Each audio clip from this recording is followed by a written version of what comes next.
Welcome back to another loopstation tutorial, effects tutorial. My name is Plague, and today we're going to be talking about the delays. So I'm going to be splitting this tutorial into two parts. One is going to be about just the delay, and then the other tutorial is going to be on the panning delay.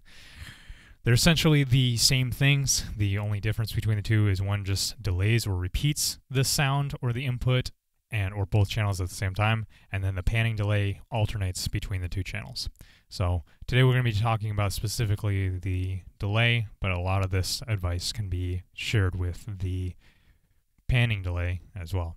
The delay is on input effects and track effects B and C, and let's just go straight into the parameters. So we have three parameters. We have time, feedback, and effect level. So time is pretty straightforward. This is how much time is between each repeat. So every time it repeats, how much time is in between each one of those.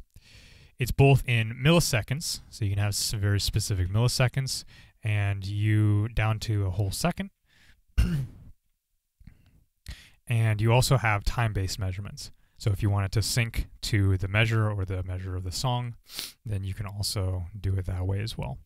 Feedback is how many times the signal is fed back into itself. And so what this does is it extends the amount of time, like repeats, as well as the fade time. So when you have an input, we have a feedback of 30.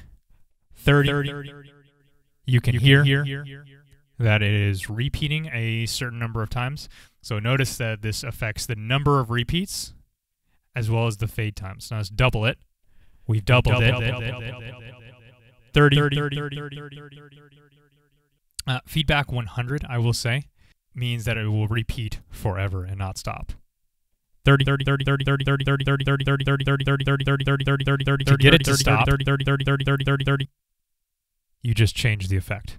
Additionally, you can get it to stop by changing it from 100 to something lower.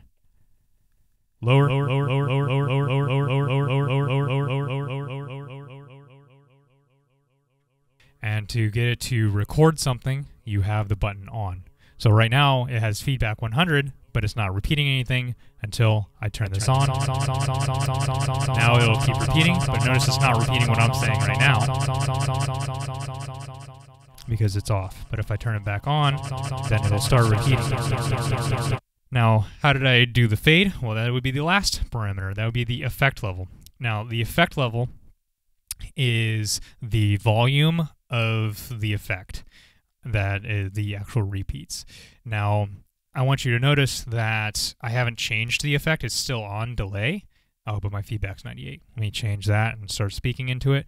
I have the E level on 0, so you don't hear anything. But when I turn this up, now it's repeating all of that all at once. So you can use this to control a fade. You can control the volume. You can mute it this way too. Very, very useful. That is on what the knob controls.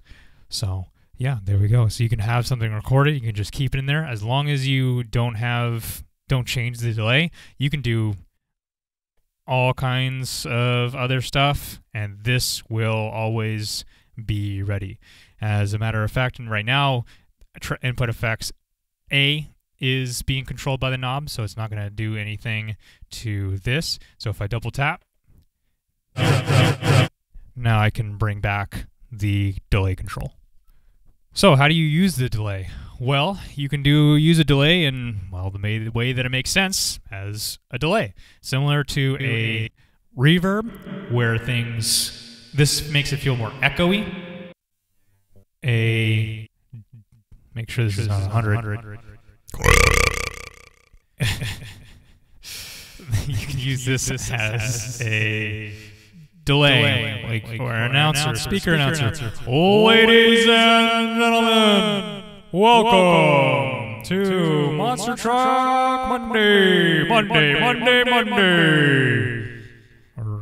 or whatever music you're making. Let's talk about some other kind of niche cases for using delay. One thing you can do with this is you can use it to double up or even triple up certain sounds. So in this case, we have a delay at 200 milliseconds, feedback 20, E level 100, a very basic delay. And we can have this sound. And then we can even double and triple that up just by putting a delay on.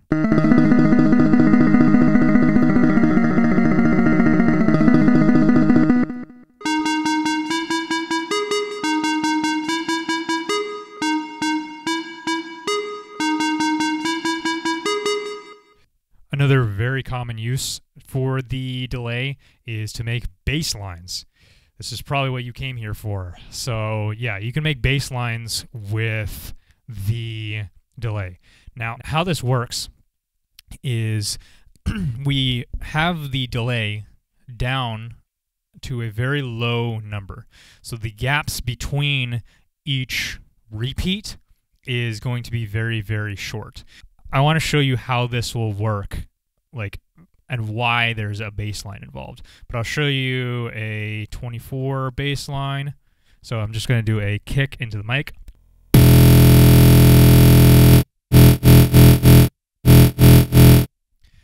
So how the hell does this turn into that powerful thing? Well, let me show you. Turn that off.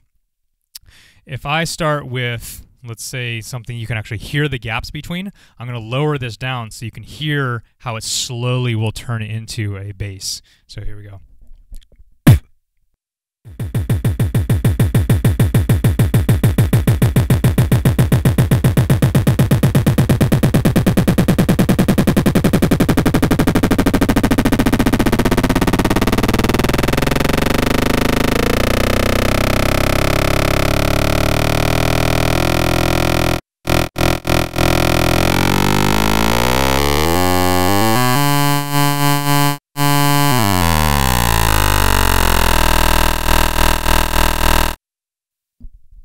Isn't that sick? Dude, that's so cool how sound works.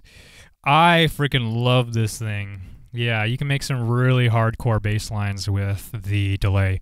And it'll make anything that you put into it sound almost like a bass, depending on the sound. I'll do a rim shot.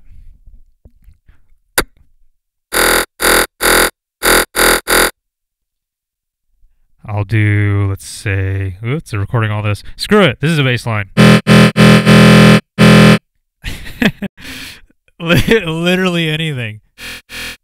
Like, that's awesome.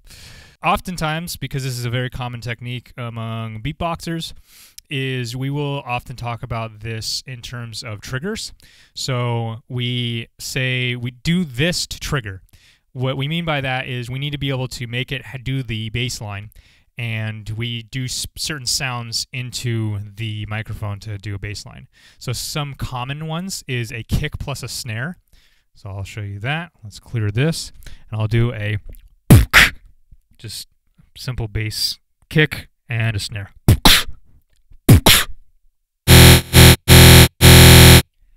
Very, very powerful. And we'll do certain combinations of that. So sometimes we'll do two kicks and a snare, or a kick and two snares, or we'll do two snares and a kick. We'll be playing around with it, but notice all of these are going to be different.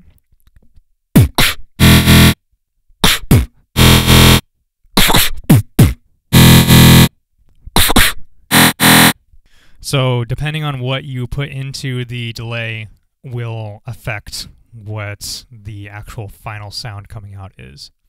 Another common trigger that we use is just hitting the microphone. So we'll do this.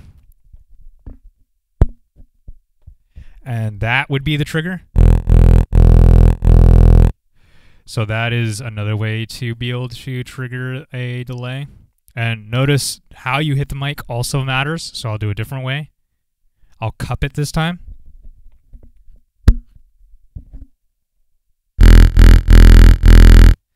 Notice I'm not changing the time or the feedback. The actual note that is coming out is consistent throughout all of these. It just sounds differently.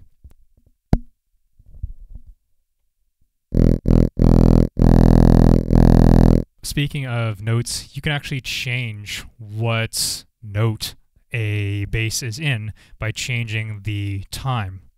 Now, the notes are not exact. So it will really depend on how it fits within your mix and your track, but not all notes are. Sometimes the frequency in which the bass is actually in between two notes, which can be problematic, but ostensibly you can control what note comes out by controlling the time.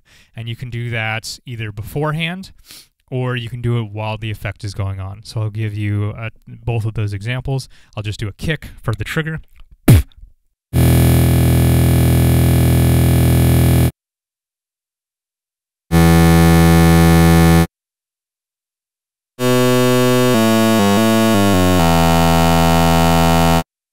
So if the key to your song ends up working out that you can make the notes work, then go for it.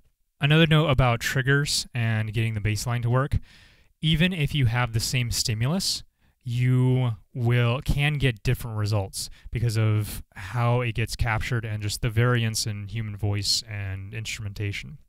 So, because we're not robots. This thing is, though, and it's going to input what it hears multiple times. And this will get worse the more trigger sounds that you use. So, for example, if I do just a kick,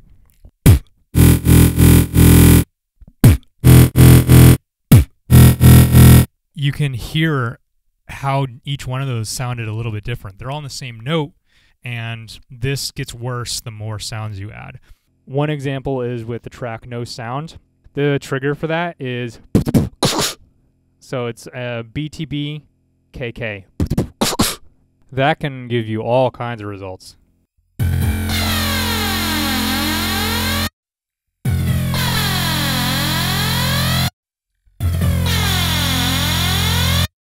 We do our best, and you try to get it as consistent as you can. Just keep in mind that it is not a consistent bass line, but it just adds a little bit of variety to your live performances. The last thing I will add on the bass line trick for the delay is you can add a filter. Now, if you put your delay on B, you can either add the filter above or below the actual delay, and layering matters. If you have it above the delay, then it'll record whatever is above it as part of the delay, versus if it's below it, you can turn that effect on and off while it's doing the delay. I'll show you what I mean. I'm going to have a filter. In this case, it's going to record the delay, and it's going to record the filter into the delayed pattern, and I can't do anything about it, versus if I have it below, then I can do something about it.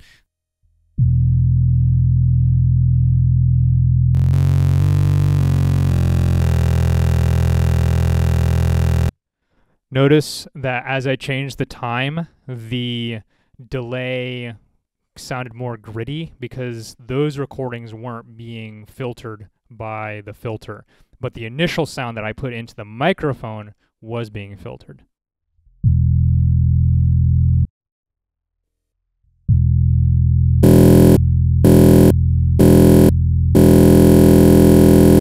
So you heard there that I could then turn the filter on and off because it wasn't actually recorded to that effect. It goes through this direction, the sound, so it hit the filter first, so the kick was filtered, and then that filtered kick was then being recorded by the delay, versus in the opposite order, the kick misses A because it's off, hits B, the kick is delayed, and then it goes through a filter, and that filter afterwards I can turn on and off.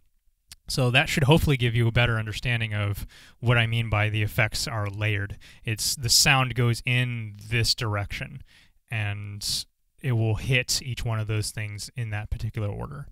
I want to give you a cool trick that you can use this to change the note of what you are actually doing. So if you change the time, as you saw, it will actually change the note of the thing that you record. Well, you can do that with tracks themselves. I'm going to use a panning delay in this case, but it's going to work the same way for a delay. We have this. We have a 25.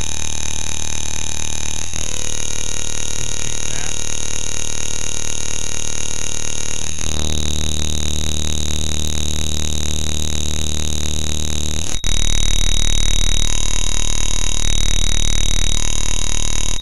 So we can change the notes of particular sounds by changing what the delay does. That works for pretty much all of the delays.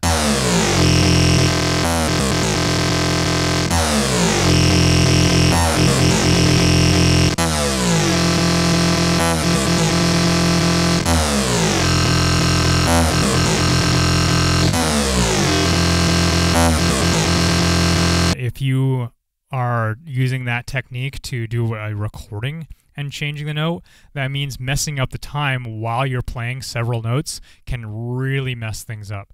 So anytime you hear a delay bass, just know that what we're doing is we're doing all this stuff manually on the MK1. The MK2 is different, but understand that we're doing something very, very hard, and a lot of pressure is put on actually hitting those notes correctly. We can't control the actual note value via the knob or a sign, so we have to manually go to the notes that we're trying to shoot for. Before we get into our example track, I want to talk about some next level strats that you can use with the delay. So with the delay, you can actually use this as a 6th track. Yeah, you can have it set to a feedback of 100, and then you put the time to however long you want your track to be. So let's say we want it to be a quarter note, and we do whatever note that we want to do. So now I've just recorded that. E level is 0, so you can't hear it, but then when I'm ready, I now have a perfectly consistent hi-hat or shaker pattern or whatever, kick pattern, whatever you want to do in the delay. But what's even cooler is that we can add effects to that. So you notice I had the EQ on for this, and that recorded into the delay. So we can even put a filter on top of that. So now we have the filter on top of this. And we can record it. This is really helpful when doing like rapid hi-hats for like really, really short periods. And we could use the delay to just do one into the microphone, and then it'll just keep repeating that.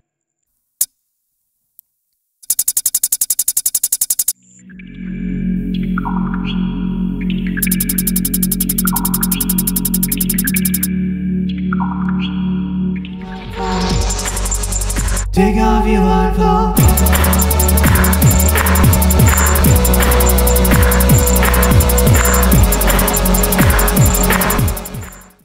And that's pretty much it. That is, I mean, it's not it. There's a whole bunch of more stuff, but I've added all those into the panning delay tutorial instead. So if you want more tips and cool tricks that you can use with the delay, check out the panning delay tutorial, and you'll get a lot more information on how to use this delay as well. Anyways, I have, as always, sources in the description, and I have a really awesome video down there made by an amazing creator that has helped me a lot understand the actual technical specs of a lot of these tools that we have. And check out that person's videos. I love their stuff. It's so cool. Their animations are amazing. Anyways, thank you so much for watching. I will see you, if you haven't already watched it, in the panning delay tutorial.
What the hell was that? That was crazy, dude. Oh, man. Oh, I hope that turned out.